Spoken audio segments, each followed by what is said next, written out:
नमस्कार, स्वदेश न्यूज की खास पेशकश में आप सभी का स्वागत है। मैं हूं आपके साथ भागीरथ साहू। मध्य प्रदेश में ग्वालियर चुनावी आगाज करने आई प्रियंका गांधी ने हालांकि केंद्रीय मंत्री ज्योतिरादित्य सिंधिया पर कोई बड़ा व्यक्तिगत हमला नहीं किया, लेकिन इशारों ही इशारों में कांग्रेस छोड़ने, विचारधारा बदल लेने पर तंज कसा। प्रियंका ने कहा था, मैं चाहूं तो सिंधिया जी के लिए बोल सकती हूं कि किस तरह अचानक उनकी विचारधारा ही पलट गई। प्रियंका गांधी के इस तंज के बाद बारी थी ज्योतिरादित्य सिंधिया की। सिंधिया ने पूरी भड़ास निकाली। उन्होंने प्रियंका गांधी को मेहमान बताया, साथ ही शब्द बाण छोड़े। प्रियंका गांधी के साथ जो जो दूसरे लोग मंच पर थे, उनको ग्वालियर का बदलता हुआ सूरत खटक रहा है। अगर कांग्रेस की सरकार होती तो एयरपोर्ट संभव होता क्या? रेलवे स्टेशन संभव होता क्या? एलिवेटेड रोड संभव होता क्या? आईएसबीटी संभव होता? ज्योतिरादित्य सिंधिया ने भी इशारों ही इशारों में जवाब भी दे दिया और स्थानीय कांग्रेस नेताओं को आईना भी दिखा दिया। वर्तमान दौर में विचारधारा की लड़ाई में विकास की सोच कहीं ज्यादा बड़ी और स्थायी है। जो विकास करेगा, जनता उस पर विश्वास करेगी। इसी खास मुद्दे पर हम करेंगे चर्चा, लेकिन उसके पहले सुन लेते हैं क्या कुछ कहा प्रियंका गांधी और ज्योतिरादित्य सिंधिया ने। और मैं 10 मिनट के लिए सिंधिया जी के बारे में भी बोल सकती हूँ कि किस तरह से अचानक उनकी विचारधारा ही पलट गई। लेकिन आज मैं यहाँ आपका ध्यान भटकाने के लिए नहीं आई हूँ, मैं आपके मुद्दों पर बात करने आई हूँ। वर्तमान में अधिकतम सीट्स भारतीय जनता पार्टी की है ग्वालियर चंबल संभाग में। कांग्रेस ने उपचुनाव में अगर कुछ संभव कर पाया है तो अपना पूर्ण बेस समाप्त कर दिया है कांग्रेस ने। जो 26 सीट पे कांग्रेस थी, आज 16 सीट पे टिक चुकी है। तो किस भाव की आप बात कर रहे हैं? उनको अपना भाव मुबारक। जनता मेरा भगवान है, जनता निर्णय लेगी। जो जनता निर्णय लेगी, सिरमाते हैं हम अपने धर्म और अपने। तो विचारधारा नहीं, विकास धारा, दोनों ही पार्टी अपने अपने तर्क दे रहे हैं। उस पार्टी से जहां से ज्योतिरादित्य सिंधिया जिस पार्टी से छोड़कर आए, उनकी नेता प्रियंका गांधी कह रही है कि ज्योतिरादित्य सिंधिया के बारे में 10 मिनट कह सकती हूं, लेकिन मुझे कहना नहीं है, क्योंकि जिस तरह से अचानक उनकी विचारधारा बदल गई है, इस पर मैं ज्यादा कुछ कहना नहीं चाहती। लेकिन इस पर बारी थी ज्योतिरादित्य सिंधिया के पलटवार की। ज्योतिरादित्य सिंधिया ने साफ कहा कि अगर मैं कांग्रेस में होता तो क्या इतना विकास यहां पर हो पाता? विकास नहीं हो पा रहा था, इसलिए मुझे अपनी विचारधारा बदलनी पड़ी, क्योंकि मेरी विचारधारा है विकास धारा। और अब ज्योतिरादित्य सिंधिया कई सालों से बीजेपी में है और इसी खास मुद्दे पर हम चर्चा करेंगे। और चर्चा करने के लिए जो मेहमान हमारे साथ मौजूद हैं, मैं उनका आप लोगों से तारुफ करा देता हूं। हमारे साथ है ब्रज गोपाल लोया जी, जो कि बीजेपी नेता है, और साथ ही हमारे साथ हैं कांग्रेस प्रवक्ता अमित तावरे जी। सबसे पहले अमित तावरे जी, आपसे पूछना चाहूंगा कि ज्योतिरादित्य सिंधिया इतने सालों तक आपके साथ रहे, लेकिन आपने उनको विकास क्यों नहीं करने दिया? भाई, विकास नहीं करने दिया तभी तो बीजेपी में आए। वो क्या वजह रही कि विकास क्यों नहीं कर पाए वो? देखिए, इस सवाल का जवाब तो वही दे सकते हैं। नहीं, वो तो उन्होंने दे दिया। मैं अब आपसे पूछ रहा हूं कि आखिर क्यों नहीं आपने उनको करने दिया विकास इतने सालों तक? थोड़ा धैर्य रखेंगे आप तो मैं जवाब दे पाऊंगा आप। देखिए, सबसे कम उम्र में एक युवा उम्र होती है, कांग्रेस ने उनको लोकसभा में जाने का मौका दिया, और यदि उससे पहले आप जाएंगे तो उनके पिताजी को लोकसभा में जाने का मौका दिया, केंद्रीय मंत्री बनाया। उनकी दादी भी कई वर्षों तक कांग्रेस में रही, और उनके जो दादाजी थे उनको भी जवाहरलाल नेहरू जी ने जब मध्य भारत प्रांत था उसका प्रमुख बनाया था। ये अभी जो उन्होंने बात कही है, उनको भी जब भी हमारी गवर्नमेंट केंद्र में रही तो उनको मिनिस्टर बनाया। अब और किस तरह से विकास हो सकता है? अब चूंकि जब हमारी पार्टी सरकार में नहीं रही और जब विपक्ष में रहकर जनता के हितों की लड़ाई लड़ने का समय था, तो वो विचारधारा बदलकर वहां चले गए। और अब ऐसा वो क्यों कह रहे हैं, मैंने तो आपको एक लंबी लिस्ट बता दी कांग्रेस ने कब कब कैसा कैसा मौका दिया, तो अब आप तय करें कि कांग्रेस ने उनको मौका दिया या नहीं दिया। और उसके बाद भी जब मध्य प्रदेश में सरकार आई 2018 में, उनके जितने समर्थक थे उनको जो विभाग दिए थे, मुझे लगता है स्वास्थ्य विभाग, परिवहन विभाग, राजस्व विभाग, जितने मुख्य विभाग थे उन लोगों को दिए गए थे। तो मुझे लगता है कि ये पूर्णतः गलत बात है कि विकास की बात जो वो बात कर रहे हैं वो पूर्णतः गलत है। यदि विकास करना होता तो विकास बिल्कुल कर सकते थे, लेकिन जिस तरह से वो और उनके समर्थक जो हैं जिस तरीके से सरकार को गिरा सकते हैं वो पूर्णतः गलत था। और मुझे लगता है कि अब वो बात रही भी नहीं है। प्रियंका जी आई, उन्होंने कहा कि मैं 10 मिनट तक उनके बारे में बोल सकती हूँ, लेकिन जनता के हित के मुद्दे जो हैं वो सबसे महत्वपूर्ण है। तो मैं भी ये उम्मीद करूंगा कि अब आने वाले समय में जो भी बातें हों, और आज चूंकि आप भी लोकतंत्र के चौथे स्तंभ हैं, जनता के हितों की, मूलभूत मुद्दों की बातें हों, ये लोकतंत्र में सबसे अच्छी बात होना चाहिए।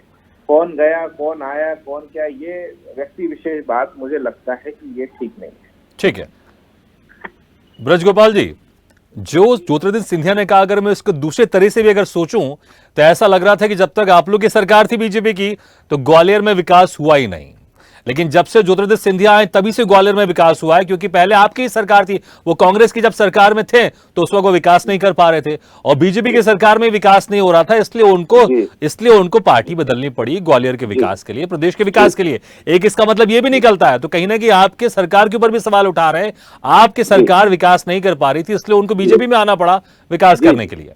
जी, आपका प्रश्न हो गया? जी हो गया। जी देखिए, विकास एक सतत और निरंतर चलने वाली प्रक्रिया का नाम है। विकास किसी वस्तु का नाम नहीं है। कभी किसी जगह पर एक 12 फीट चौड़ी सड़क में काम जम जाता है, और फिर एक समय आता है उसे 25 फीट चौड़ी करते हैं, फिर एक समय आता है उसे 50 फीट चौड़ी करते हैं, और फिर 120 फीट भी होती है। कभी एक किसी जगह पर एक प्राइमरी स्कूल खुलता है, फिर उसका उन्नयन होता है, मिडिल स्कूल होता है, फिर हायर सेकेंडरी होता है, फिर कॉलेज होता है। तो विकास एक सतत चलने वाली प्रक्रिया है, और हम इसको कभी इंकार नहीं करते हैं। चाहे राजमाता सिंधिया जी हो, चाहे माधवराव सिंधिया जी हो, और चाहे ज्योतिरादित्य सिंधिया जी हो, ग्वालियर और संपूर्ण ग्वालियर चंबल क्षेत्र में विकास में उनकी अपनी एक भूमिका है, चाहे वो किसी भी दल में रहे हो। मैं तो अभी खुले मन से कहता हूं कि 1984 की सरकार में रेल मंत्री बने थे माननीय माधवराव सिंधिया जी, निश्चित बहुत परिवर्तन आया था ग्वालियर की रेल सेवाओं में, और ग्वालियर के साथ साथ मध्य प्रदेश की रेल सेवाओं में। तो विकास एक निरंतर प्रक्रिया है। दूसरी लेकिन ऐसा नहीं लग रहा ब्रजगोपाल जी, जरूरत थी ब्रजगोपाल, ऐसा नहीं लग रहा कि ज्योतिरादित्य सिंधिया जो बात कहना चाह रहे हैं आप उसके विपरीत कह रहे हैं। वो कह रहे हैं कि मैं कांग्रेस में था इसलिए विकास नहीं कर पा रहा था, इसलिए बीजेपी में मुझे आना पड़ा। नहीं, मैं आपको फिर बता रहा हूँ, कांग्रेस विकास की राय में रोड़े अटका रही थी। आज आवश्यकता थी वहां मेडिकल कॉलेज की। लेकिन आपने तो माधवराव सिंधिया के भी नाम लिया जो कांग्रेस के बड़े नेता रहे। आप कह रहे हैं कि जब तक वो ग्वालियर में था विकास होता रहा है, आप तो दूसरी बात कह रहे हैं।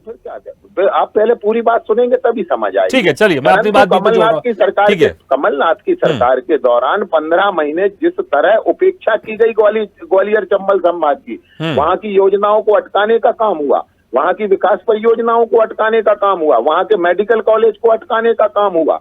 तो वहां जिस कीमत पर, और आपको याद होगा, याद करिएगा आप 2020 और 21 का समय, कि केवल ग्वालियर चंबल संभाग में सबसे कम लाइट दी जाती थी, बिजली की आपूर्ति कम होती थी, और इसके कारण 484 लाइनमैनों को सस्पेंड करना पड़ा था, क्योंकि ये निर्देश उन्हें कहीं से मिलते थे कि लाइट की आपूर्ति वो बाधित करें और कम करें। तो किस तरह परेशान 16 महीने किया गया है। केवल विकास को नहीं, जो जनता के मौलिक अधिकार हैं उनका तक हनन किया गया, और इसलिए मजबूर होकर ग्वालियर चंबल की जनता के व्यापक हितों को देखते हुए सिंधिया जी को ये कठोर निर्णय करना पड़ा कि जिस दल में उन्होंने राजनीति प्रारंभ की थी, और जो अभी मेरे साथी कांग्रेस के प्रवक्ता कह रहे थे कि उन्हें ये दिया, उन्हें ये दिया, उन्हें ये दिया, श्रीमान केवल एक पक्ष देखना बंद करें।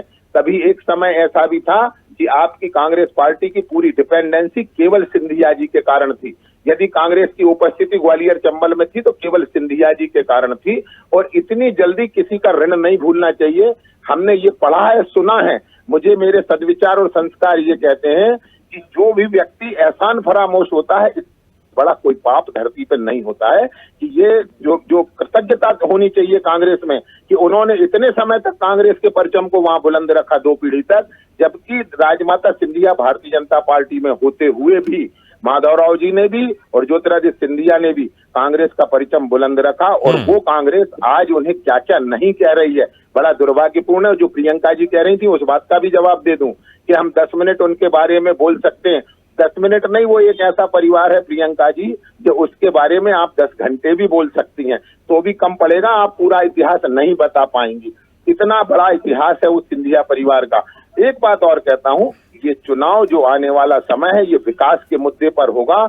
इस चुनाव का मुद्दा दादी की नाक और पोती की नाक एक सी थी, नाकों के मिलने के मुद्दे पर चुनाव नहीं होगा। चुनाव उस मुद्दे पर होगा कि किसने विकास किया, किसने जन कल्याण किया, किसने वहां चंबल एक्सप्रेसवे की स्थापना करी, किसने वहां मेडिकल कॉलेज बनाया। इन मुद्दों पर चुनाव होने वाला है। ठीक है, हालांकि ये जनता बिल्कुल तय करेगी। जनता देख रही होगी कि कौन कितना विकास कर रहा है, क्योंकि जनता के पास एक बड़ा हथियार होता है। जब वोटिंग का उसके पास जरिया आता है, जब वोटिंग का दिन आता है तो वो उस हथियार को इस्तेमाल करती है और उस व्यक्ति को वोट देती है जिससे वो उम्मीद करती है कि विकास कर पाएगा। इस वक्त हमारे साथ संवाददाता ग्वालियर से अरविंद सिंह चौहान जी भी जुड़ गए। अरविंद जी, प्रियंका गांधी जन आक्रोश रैली में आई, ज्योतिरादित्य सिंधिया पर जिस तरह से उन्होंने बयान दिया उसके बाद अब राजनीति यहाँ पे शुरू हो चुकी है, अब राजनीति गरमानी शुरू हो गई। तो ग्वालियर की राजनीति के परिदृश्य से मैं दोनों के बयान पर आपका विश्लेषण चाहूंगा। साफ तौर पर मैंने अभी दोनों प्रवक्ताओं को सुना जी, वो मेरा स्पष्ट है कि मैं पहले बता दूं राजनीति के बारे में। ग्वालियर अंचल इस समय मध्य प्रदेश का बिल्कुल हॉट स्पॉट बना हुआ है राजनीति के बारे में, ये हमारे दोनों प्रवक्ता इससे सहमत भी होंगे, क्योंकि 2018 में 34 में से 26 सीटें जीतकर कांग्रेस ने यहाँ बिल्कुल कह सकते हैं कि भाजपा का सुपड़ा साफ ही किया था। इसके बाद बात आती है 2020 की। 20 में सत्ता परिवर्तन हुआ, सत्ता परिवर्तन के बाद ज्योतिरादित्य सिंधिया भाजपा में जाने के बाद भी यहाँ पर सत्ता परिवर्तन हुआ। तो इसमें हॉट स्पॉट है, एक तरीके से हॉट स्पॉट इसलिए भी है कि यहाँ से केंद्रीय मंत्री, 2 केंद्रीय मंत्री एक ही जगह से आते हैं। ये एक बड़ी बात है। नरेंद्र सिंह तोमर एक अपना उनका कद है प्रदेश की राजनीति में, तो वो उनका दखल है ही, साथ में दोनों ये सेंट्रल मिनिस्टर हैं। और बड़ी बात यह है कि दोनों मध्य प्रदेश से आते हैं, मध्य प्रदेश से ग्वालियर से आते हैं, जहां से 2018 में 2020 में सत्ता परिवर्तन हुआ। अब हम बात करते हैं, अभी हमारे भाजपा के प्रवक्ता ने कहा था कि जनरली बिल्कुल शून्य हो जाती है पार्टी ग्वालियर में। अगर ऐसा होता तो 2020 में उपचुनाव हुए थे, उसमें से 26 सीट दैट टाइम कांग्रेस की थी, 16 सीटें फिर भी वो लेके आए। अगर सिंधिया का इतना प्रभाव होता तो 16 सीटें नहीं आती। हालांकि सिंधिया जी का प्रभाव है, बड़े बड़े नेता माने जाते हैं, सब नेता माने जाते हैं। उन पर सबसे अच्छी बात यह है कि उन पर कोई भी आरोप नहीं है भ्रष्टाचार का, ये बहुत बड़ी बात है। जबकि बहुत सारे ऐसे नेता हैं उन पर आरोप लगते रहते हैं, उनके बारे में कानाफूसी होती रहती है कि वो भ्रष्टाचारी हो सकते हैं, लोग कयास भी लगाते हैं। लेकिन यहाँ जो दोनों नेता कांग्रेस भाजपा के हैं, नरेंद्र सिंह तोमर और ज्योतिरादित्य सिंधिया, इनके ऊपर कोई भी भ्रष्टाचार का आरोप नहीं है, किसी प्रकार का दबाव बनाने का आरोप नहीं है। शालीन नेताओं में से ये लोग हैं। तो भाजपा के पास ये 2 नेता होने का मतलब साफ तौर पर है कि कहीं न कहीं दल मजबूत है। लेकिन इस बार की जो स्थिति यहाँ ग्वालियर अंचल संभाग की, आप तय मान लीजिए, क्योंकि अभी इलेक्शन में 2 या 3 महीने का समय है, जो विरोधाभास सरकार के प्रति होता है वो तो है। एज ए पत्रकार होने के नाते मैं भी 20 साल से पत्रकारिता कर रहा हूँ। मैंने 2008 का इलेक्शन देखा है, 2003 का इलेक्शन देखा है, 2013 का देखा है, 14 का देखा है, 18 का देखा है, 19 का देखा है, और अब 20 का भी देखा, चुनाव हुए, और 23 का 24 का भी देखने जा रहे हैं। मेरा सिर्फ कहना यही है कि जिस तरीके से कल प्रियंका गांधी ने सवाल खड़े किए ज्योतिरादित्य सिंधिया के ऊपर, और जिस तरीके से ज्योतिरादित्य सिंधिया ने जवाब दिया, दोनों में थोड़ा सा फर्क यह है कि प्रियंका गांधी ने हल्का सा कमेंट किया, जब वो ज्योतिरादित्य सिंधिया जवाब दे रहे हैं तो उनकी जो चेहरे पे, क्योंकि क्या होता है इसका संबंध फेस से होता है, ब्लड का, तो साफ तौर पर उनका थोड़ा सा तनाव उनके चेहरे पे था कि वो जिस तरीके से बात कर रहे थे, बार बार वो अपनी बात को काउंटर करते नजर सिंधिया जी आ रहे थे। हालांकि बड़े नेता हैं, बेदाग छवि के नेता हैं, तो कहीं न कहीं साफ तौर पर यह भी देखा जाए। एक चीज और अभी यहाँ पर हुई है, आपने देखा होगा, एक भाजपा ने एक गेम प्लान किया है। भाजपा ने गेम प्लान ये किया है कि अगर नरेंद्र सिंह तोमर को पूरे प्रदेश का सहयोग करा दिया गया, क्योंकि ऊपर ये जिम्मेदारी आरोप ये लग रहे थे कि सिंधिया समर्थक के लोगों को हो सकता है भाजपा के लोग हरवा दें, तो अब जो भाजपा के लोग हैं उन पर ये जिम्मेदारी आ जाती है कि अगर सिंधिया समर्थक हारते हैं तो पूरा आरोप लगेगा नरेंद्र सिंह तोमर समर्थक पर। इससे पहले जब तक संयोजक नहीं बने थे, स्थितियां यहाँ ये थी ग्वालियर में, अंचल में, जब नरेंद्र सिंह तोमर आते थे तो वहां पर ऐसे कार्यकर्ता है जो बीच के कार्यकर्ता है, ना वो सिंधिया के थे, ना वो नरेंद्र सिंह तोमर के थे, तो जाने में झटके थे, ऐसा ना हो नरेंद्र सिंह तोमर बुरा मान जाए। सिंधिया समर्थक नरेंद्र तोमर के यहाँ नहीं जाते थे और ठीक है, बिल्कुल। हालांकि ठीक है, ये बीजेपी की रणनीति है, क्योंकि वो चाहेगी कि ग्वालियर संभाग में भी ज्यादा से ज्यादा सीटें जीत कर लेकर आए, और बीजेपी ने इस रणनीति के साथ जा रही है।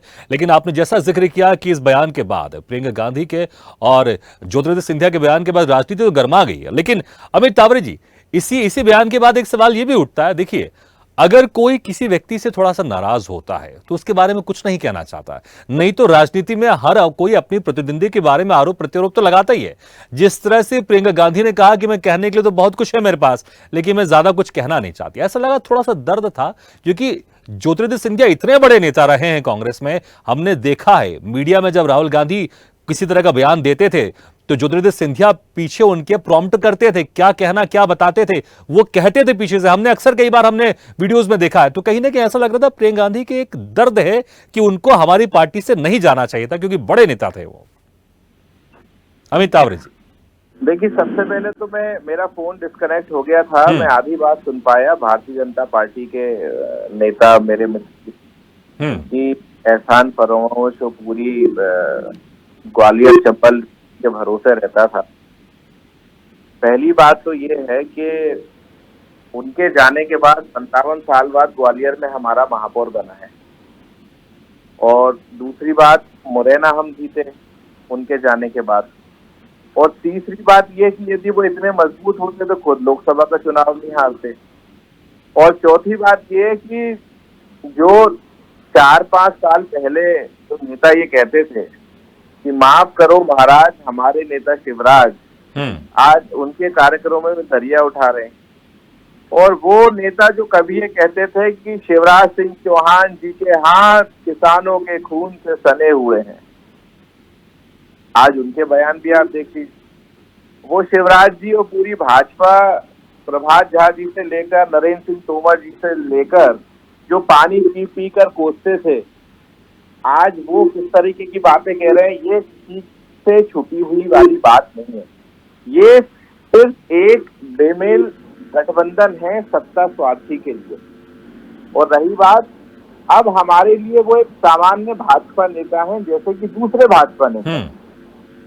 और मुझे लगता है कि प्रियंका जी ने बहुत सही बात कही, हमारे लिए कोई वो अब महत्व नहीं रखते हैं, वो सिर्फ एक सामान्य भाजपा नेता है। लेकिन कोई अगर प्रतिद्वंदी रहता है, कोई दूसरी पार्टी का राजनेता रहता है और उस क्षेत्र में उस राजनेता के खिलाफ कई आरोप लगाए जाते हैं, ये अक्सर हमने देखा है। आप कहीं भी जनसभा होती है या चुनावी सभा होगी तो वहां पर उस क्षेत्र के नेता के ऊपर कई आरोप प्रत्यारोप लगाए जाते हैं, लेकिन यहाँ पर उनका यह कहना कि मैं कुछ नहीं कहना चाहती, कहने के लिए तो बहुत कुछ है। ऐसा लग रहा था कि थोड़े से नाराज थी वो ज्योतिरादित्य सिंधिया से, और कहीं ना कहीं दुख भी था कि वो क्यों चले गए पार्टी से। देखिए साहू जी, आप भी बहुत अच्छे पत्रकार हैं, उनकी बात आखिर क्यों होना चाहिए? क्या वो ग्वालियर से सांसद हैं? क्या वो भारतीय जनता पार्टी के प्रदेश अध्यक्ष हैं? क्या वो मुख्यमंत्री हैं? क्या वो मुख्यमंत्री का चेहरा है? क्या वो भारतीय जनता पार्टी चुनाव समिति के अध्यक्ष हैं? वो कुछ भी तो नहीं है। उनको जब महत्व ग्वालियर के बड़े नेता हैं वो, ग्वालियर छोड़िए, प्रदेश में पिछली बार जब चुनाव हुआ वो कांग्रेस के मुख्यमंत्री चेहरा भी थे वो। ये तो मैं कांग्रेस का प्रवक्ता हूँ, मुझे जानकारी नहीं है, लेकिन आपको बड़ी जानकारी है कहाँ से आ गई। तो ऑफिशियल लेटर कुछ हो तो बता दीजिए आप। ठीक है, चलिए अपनी बात कंप्लीट कीजिए। हालांकि ये सब जनता के जहन में ऐसे उस वक्त मैसेज दिया जा रहा था। ठीक है, अपनी बात कंप्लीट कर लीजिए, समय कम है। किसी एक नेता ने कहा हो कि हमारे मुख्यमंत्री का चेहरा वो है, मुझे बता दीजिए आप, मैं आज ही इस्तीफा दे दूंगा अपने पद। ठीक है, लेकिन ये तो मानते हैं ना, इतने बड़े नेता थे आपके, 20-22 नेताओं को लेकर, 20-22 विधायक को लेकर बीजेपी में चले गए। इतने बड़े नेता क्या होते हैं? दिग्विजय सिंह जी हमारे अनुभवी नेता हैं, 10 साल मुख्यमंत्री रहे। कमलनाथ जी केंद्र में कई मंत्री पदों पर रहे, कई राज्यों के संगठन के प्रभारी रहे। सुरेश पचौरी जी हमारे वरिष्ठ नेता हैं, राहुल भैया हमारे वरिष्ठ नेता हैं। कितने वरिष्ठ नेता हैं हमारे यहाँ। तो किसने कहा कि मुख्यमंत्री पद का चेहरा है? बताइए आप मुझे एक कभी किसी का स्टेटमेंट हो। ठीक है। और रही बात, यदि इतने मजबूत होते, इतने बड़े नेता होते तो अपना लोकसभा चुनाव नहीं हारते। और दूसरी बात यह है कि इतने बड़े नेता भारतीय जनता पार्टी यदि उन्हें मान रही होती तो 5 समितियों में से किसी समिति में तो उनको प्रमुख बनाते, या तो उनको प्रदेश अध्यक्ष बनाते, या तो उनको चुनाव समिति के अध्यक्ष बनाते, कुछ तो उनको बनाते ना। लेकिन जब उनको भारतीय जनता पार्टी गंभीरता से नहीं ले रही है तो हम लोगों के लिए तो वो ब्रजगोपाल जी, क्या आप गंभीरता से नहीं ले रहे हैं ज्योतिरादित्य सिंधिया को जो आरोप लगा रहे हैं अमित तावरे जी? हम तो पूरे गंभीरता से ले रहे हैं, और अमित तावरे जी की बात को मैं बड़ी गंभीरता से भी सुन रहा था कि एक चुनाव सिंधिया जी हार गए हैं तो उनको बड़ा उससे उनके कद का फर्क दिखाई दे रहा है। जिस छत्र छाया में अमित तावरे जी आप बैठ रहे हैं, वो कमलनाथ भी चुनाव हार चुके हैं 30,000 वोटों से अपने घर पे छिंदवाड़ा से। तो एक जीत से कोई नेता नहीं होता और एक हार से कोई नेता समाप्त नहीं होता। और अगर जीत हार का राहुल गांधी का भी जिक्र कर सकते हैं आप अमेठी से। अमेठी से भागकर जाना पड़ा, स्मृति ईरानी ने घर में जाकर हरा दिया, तो उस पर हम कोई ज्यादा गंभीर टिप्पणी नहीं करना चाहते। मैं फिर से आपको बता दूं, ये जो जोश हाई दिखाई दे रहा है ना कांग्रेस का कि प्रियंका गांधी आ गई है तो सब कुछ बदल जाएगा, नहीं। अब तावरे जी, यही प्रियंका गांधी थी जो लड़की हूँ लड़ सकती हूँ का नारा लेकर उत्तर प्रदेश में थी, वहाँ बंटा ढार कर दिया। कांग्रेस की लोकसभा में एक सीट रह गई जहाँ 22 हुआ करती थी, विधानसभा में जहाँ 10 विधायक थे वहाँ 3 रह गए। ये स्थितियां हैं। गुजरात भी गई थी तो हम ये मानते हैं कि एक हार किसी को छोटा नहीं करती। इसमें तो हम तो बड़े दिल से राजनीति करते हैं और ये अभी भी कह रहे हैं, अभी भी अमित तावरे जी को चुनौती देकर कहता हूँ ये कि वो ग्वालियर चंबल संभाग में एक नेता बना। हमारे पास तो माननीय नरेंद्र सिंह तोमर जी है, हमारे पास माननीय ज्योतिरादित्य सिंधिया जी है, माननीय बीडी शर्मा जी वहीं से आते हैं, वहीं से माननीय नरोत्तम मिश्रा जी आते हैं, वहीं से माननीय प्रभात झा जी आते हैं, वहीं से विवेक नारायण शेजवलकर। लेकिन ब्रजगोपाल जी, एक ये भी चल रहा है कि नरेंद्र सिंह तोमर के जो समर्थक हैं और कहीं ना कहीं जैसे हमारे संवाददाता कह रहे थे ग्वालियर सरवीन सिंह चौहान जी, ऐसा डर था कि कहीं ना कहीं नरेंद्र सिंह तोमर के जो समर्थक हैं और जो ज्योतिरादित्य सिंधिया के समर्थक आपस में भिड़ ना जाए और एक दूसरे को हराने के लिए चक्कर में कहीं बीजेपी की सीटें कम ना हो जाए। एक ये भी अंदेशा लगाया था कहीं ग्वालियर में क्या होगा, क्योंकि 2 बड़े नेता वहां से आते हैं आपकी पार्टी में। तो ये उम्मीद रखनी चाहिए कि चीका टूटेगा और उससे दूर शक्कर मिलेगी, परंतु ऐसा होता नहीं है। राजनीति संभावनाओं पर नहीं चलती है। आपने 2021 में देख लिया है, वहाँ 22 विधानसभाओं के चुनाव थे, वो भारतीय जनता पार्टी में कोई कल आया या कोई जन्म से है, तो उन्होंने मिलकर चुनाव लड़ा तो कांग्रेस को पराभूत किया। 2018 में आप बता रहे थे कि 34 में से 36 सीट भारतीय जनता पार्टी हार गई थी, परंतु आज 34 में से 8 सीट केवल कांग्रेस के पास बची है। हमने वापस करने का काम किया है। जनता ने ये बताया है कि वो किसके साथ है। एक बात और बता दूं, ठीक है, बड़े दम और अभिमान से कांग्रेस के लोग एक बात कहते हैं कि ग्वालियर में नगर निगम में महापौर आपने बना लिया। बिल्कुल आपको बधाई, उसकी शुभकामनाएं, परंतु इसको ध्यान रखिए कि उसी ग्वालियर नगर निगम में पार्षदों में आपका बहुमत नहीं है।